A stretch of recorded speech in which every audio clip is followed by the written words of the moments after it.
This is In Hindsight, half a century of research discoveries in Canadian history, presented by Dr. Donald B. Smith and produced by the Ontario Historical Society.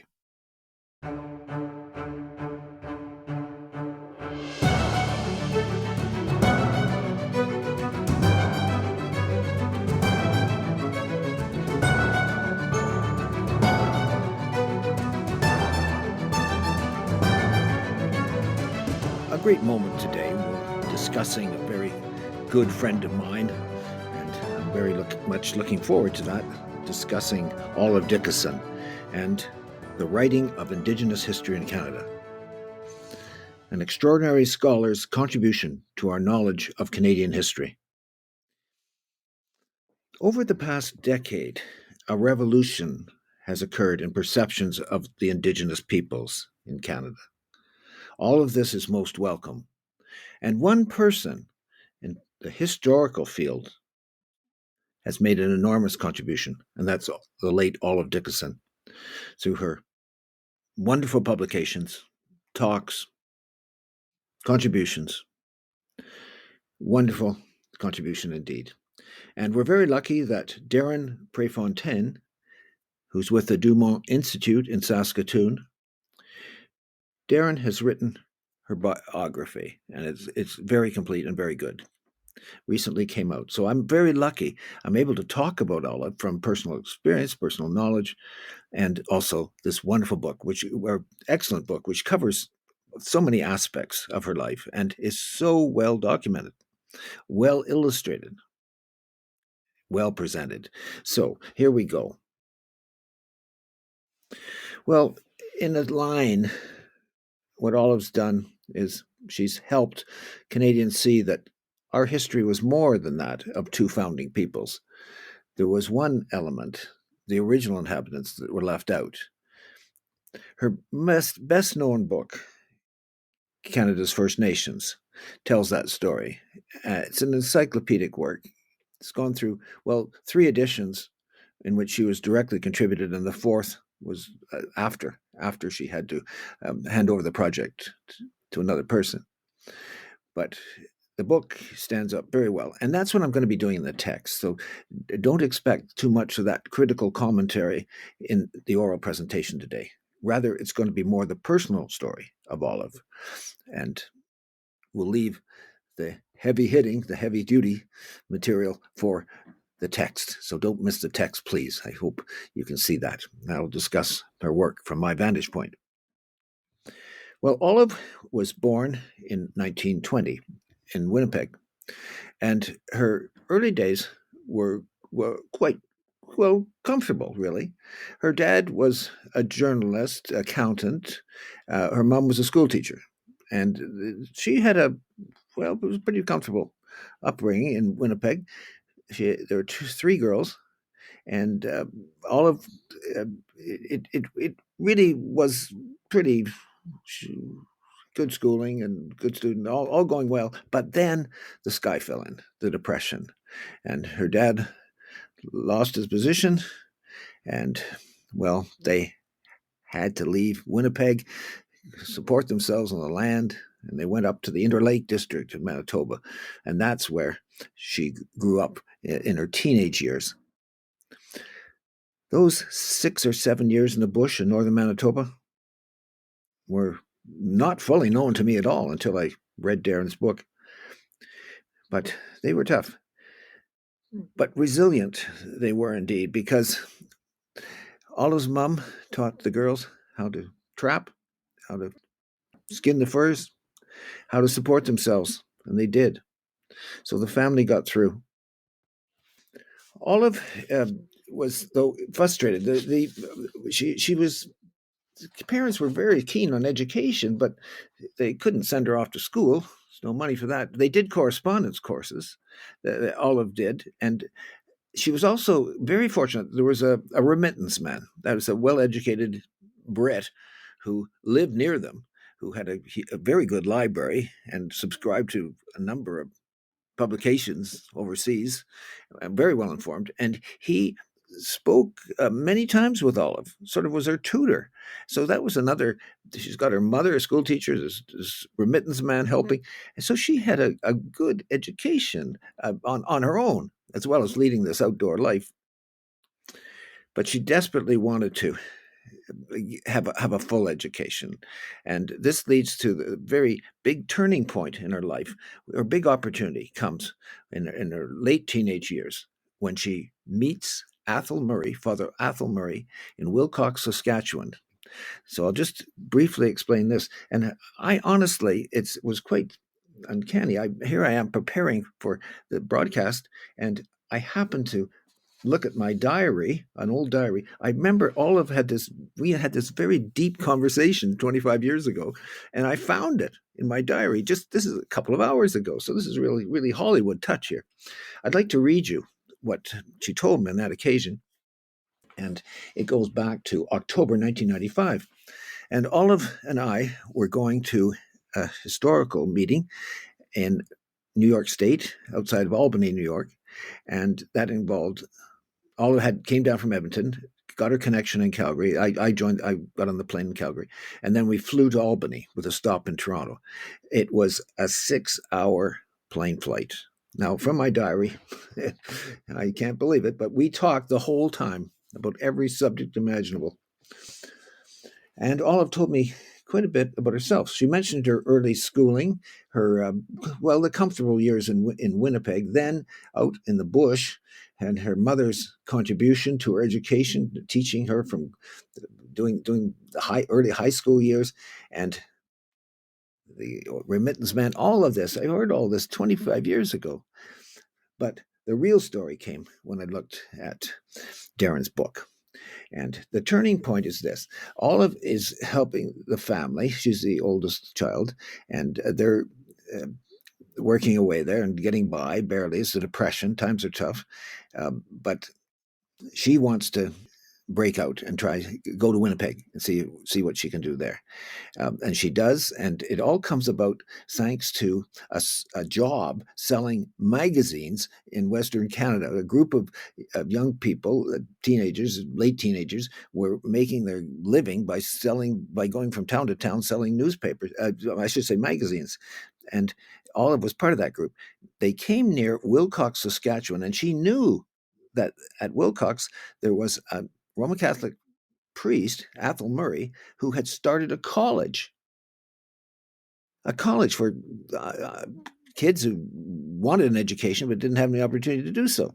And she had the opportunity to meet Athol Murray, and an arrangement was made. And this is the turning point in her life. Athol Murray made an arrangement with there was a neighboring convent, a convent which helped with the school, and he was able to get Olive could help at the convent, and she would get boarding, and her education would be paid for at the school. So it was all set, and Olive now could get a college education. She applied herself with every possible talent she had. She got her BA from Notre Dame College, which is affiliated with the University of Ottawa, in the early 1940s. And this is it. She gets her education and doesn't look back from that. When she was in the bush, again, Darren, thank you very much. She was doing writing. She's writing about animals and life in the bush and all this as a schoolgirl, really. And she had then this love of writing. Well, after graduation from Wilcox, Notre Dame College, she went to Regina. And there, because of her writing ability, and she'd done a couple of stories even when she was at the college, she got a job with the Regina Leader Post. And that becomes her entree into journalism. And that becomes her career. Well, for 2 decades. So she begins writing, and it's in Winnipeg that she had this. She loved making stories. She also loved art. And I can tell you about that because when I visited her in Edmonton, I'll come up to the Alberta section shortly. I remember her beautiful home, just tremendously attractive paintings, Indigenous themes, and it's very, very impressive, very, very good. So Olive then has learned in the north to hunt, trap, and handle a dog team, and now she's successful university graduate, and now a successful writer with the Regina Leader Post.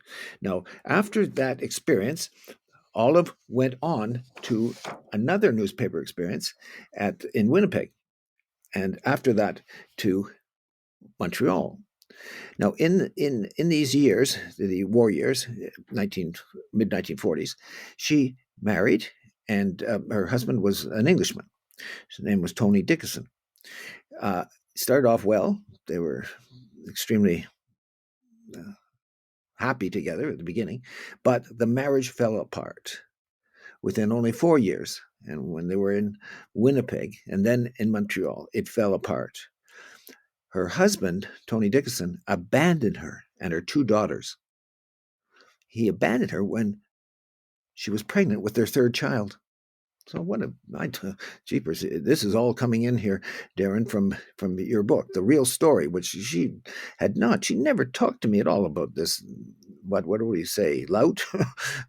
Her husband was, catastrophic experience. So she's left to support the family, 3 children. She had to place her 3 daughters for several years in foster care. She just couldn't support them by having them in their home, in a home together. It was very, very sad, of course. But Olive did get an opportunity a little later because her newspaper career was really going very well, and she had an opportunity to join the Globe and Mail in 1955. Eventually as the woman's editor, and then as editor of the Globe magazine, which I remember from growing up in Oakville, Ontario. It was the Saturday supplement to the Globe and Mail. It was excellent. Olive was the editor. Well, now that she's got this higher position, she left the Montreal Gazette. Now she's at the Toronto Globe and Mail, and she could reunite her family, and that's what she did. So these were happy years. She had got a place in Toronto, and the girls were with her, and always going well. And she did very well, won a number of awards, really incredible. Well, in the early 70s, plan came together. When she was in Regina, she'd met some relatives of hers, which indicated to her that there was an Indigenous connection. They and Olive, without being able to resolve it completely, had the understanding that she had Indigenous ancestry. And this is very treacherous because it's hard to, the genealogical records are really unsatisfactory and they're not extremely reliable. So she was unable to really come up with the 100% authenticity of who the relatives were, what their Indigenous ancestry was, but that was something. In any ways, the importance for us in this broadcast is that it planted in her mind this idea of Indigenous identity and the need to learn more about Indigenous Canada. And that's what she did. And so much so that she had the idea after leaving, she went to Ottawa. She got a job with the National Gallery doing press work, publicity work for the National Gallery of Canada. Remember, she had that artistic sense? Well, this is what she's now following up. She ran I'll say the public relations wing of the National Gallery in Ottawa for several years. And at that time, she very interested in Indigenous art, but even more so, she's interested in Indigenous history and wants to, incredible, at age 50, Olive wants to begin graduate work in history, in Canadian history, in order to bring into the picture the Indigenous side, which was totally ignored, really, absolutely absent. And she applies. The University of Ottawa is accepted. Eminent professor Cornelius Janin takes her on as an MA student. Wow. It's wonderful. She begins another career. And honestly, how gutsy indeed. She quit her well-paying job for full-time graduate work. Now, this time the girls are older and all, so it's not so burdensome, but nevertheless, it's still a lot of challenges. Well, Olive completed her PhD, and it was eventually, shortly afterwards, when she completed it in the mid-1970s, it was published as The Myth of the Savage. It's a study of attitudes towards the First Nations in the French regime of Canada's history. Now, what I like about this book is the preface. The dedication is to Father Athol Murray. And Olive often said that she owed her whole life, certainly her academic life, to Ethel Murray. Now, Olive then, shortly after that, she gets a position at the University of Alberta, and that's where I met her, 1976. Remember it clearly. And as she mentioned at the time, there was some Indigenous ancestry, but I didn't follow up, and I didn't. That wasn't my interest. Was her work, which is so darn good. She's come up with a number of publications, and I'll talk about those in the text of this. She did very well, but the big book was Canada's First Nations, and it came out. Well, just before it came out, I should tell you what happened. She was doing very well. She was allotted tenure at the University of Alberta, and she obtained tenure. She just turned 65, and then catastrophe. She's told that she must retire. Compulsory retirement was in effect. She's 65. That's it. Well, Olive was a fighter. She refused to accept this and obtained funding to fight it from the Professional Association. And this became a cause célèbre. The whole question of mandatory retirement. It went all the way from the courts in Alberta, eventually reached the Supreme Court of Canada. And was this possible, that mandatory retirement could be in effect? And Olive's lawyers argued it was against the human rights legislation and made the best case they could. The university opposed them. Eventually, Supreme Court of Canada refused to accept mandatory retirement, and subsequently, Olive, at that point, retires. 72.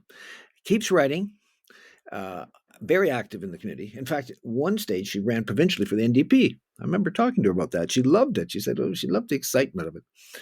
But that was just a sideshow. Her real effort was, again, putting First Nations into the story.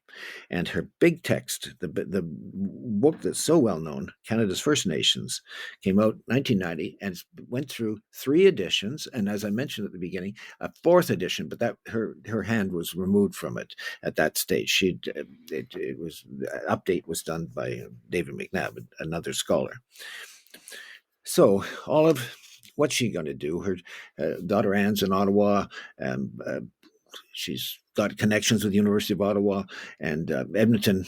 Well, it hasn't worked out. The University of Alberta, she's mandatory retirements in effect. So what she do? She retire in her retirement. She moves to Ottawa eventually, and there I remember visiting her there several times. We went to dinner at Zoe's at the Chateau Laurier. She was a great conversationalist, just terrific company. And here she is. And now she's, late 70s, early 80s, and she's still writing furiously and making an important contribution. Well, it was noticed. I mean, heavens, she won the awarded the Order of Canada in 1996, a dozen or so doctorates from universities across Canada because of her outstanding work, and a National Aboriginal Award in 1997. Really extraordinary. What a life. And as I say, the full story will come in the text. Olive was a most remarkable individual who succeeded brilliantly in placing the Indigenous peoples of Canada in the center of the story of our country's past. So, privilege to have known her. Thank you.